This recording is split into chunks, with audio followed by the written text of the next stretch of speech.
ఆకాశ మహాకాశములు పట్టజాలనంత ఆకారం కలిగిన దేవుడు తన భక్తుల కోరిక మేరకు తన స్థాయికి తగినది కాకపోయినా సొలొమోను కట్టిన దేవాలయంలో ఉండడానికి ఇష్టపడ్డాడు.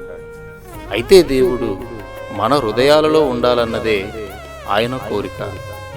దేవుని మనసెరిగిన మీరు మీ దేహాలనే దేవుని ఆలయాలుగా మార్చుకుంటారని మా ఈ చిన్న ప్రయత్నం.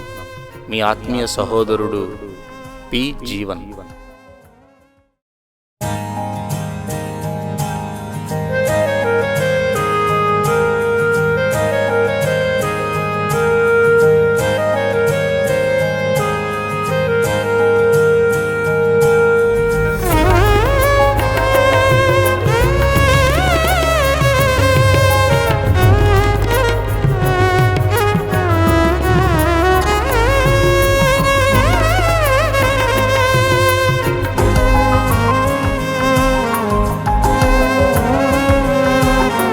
మనుషుల కోసం దేవుడు కట్టిన గృహమే ఈ భూమి. దేవుని కోసం దేవుడు చేసిన గృహమే నీ దేహం. మనుషుల కోసం దేవుడు కట్టిన గృహమే ఈ భూమి. దేవుని కోసం దేవుడు చేసిన గృహమే నీ దేహం.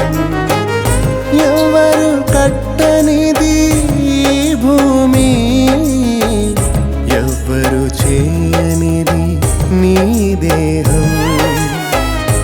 ఎవ్వరు ఇవ్వనిది ఈ జన్మ,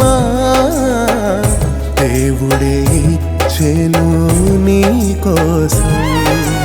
మనుషుల కోసం దేవుడు కట్టిన గృహమే ఈ భూమి. దేవుని కోసం దేవుడు చేసిన గృహమే నీ దేహం.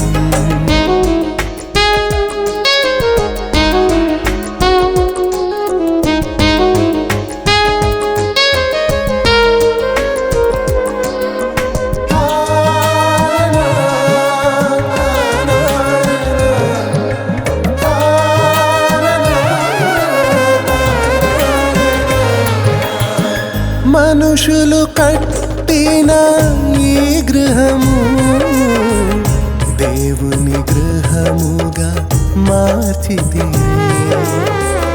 దేవుని గృహమైన మీ దేహములను దుష్టుని గృహముగా మార్చితి. మనుషులు కట్టిన ఈ గృహము దేవుని గృహముగా మార్చితి. దేవుని గృహమైన మీ దేహములను దుష్టుని గృహముగా మార్చితి. దేవుని ఆలయం పాడైనది గమనించవా ఓ సోదరా.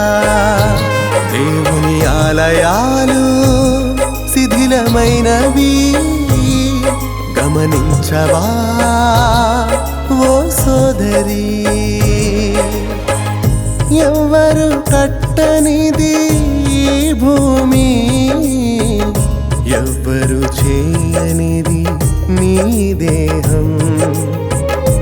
ఎవ్వరు ఇవ్వనిది ఈ జన్మ,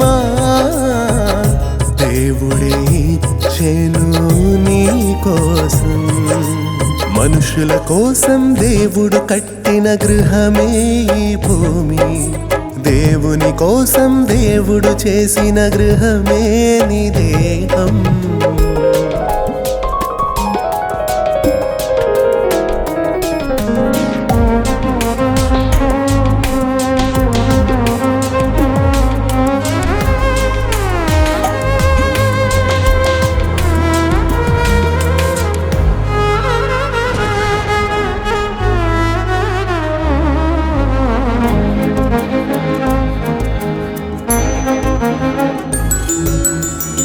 పరిశుద్ధత లేని మన దేహములను పరిమళ వాసనగా మార్చెను యేసు. నూతన జన్మను పొందిన భక్తులు దేవాలయముగా మారెను చూడు. పరిశుద్ధత లేని మన దేహములను పరిమళ వాసనగా మార్చెను యేసు. నూతన జన్మను పొందిన భక్తులు దేవాలయముగా మారెను చూడు.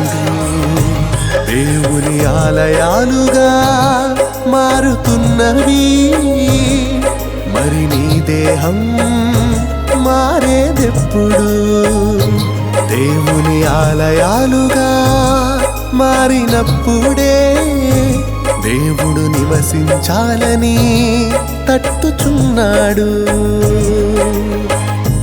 ఎవ్వరు కట్టనిది ఈ భూమి, ఎవ్వరు చేయనిది నీ దేహం, ఎవ్వరు ఇవ్వనిది ఈ జన్మ, దేవుడే ఇచ్చెను నీ కోసం. మనుషుల కోసం దేవుడు కట్టిన గృహమే ఈ భూమి, దేవుని కోసం దేవుడు చేసిన గృహమే నీ దేహం.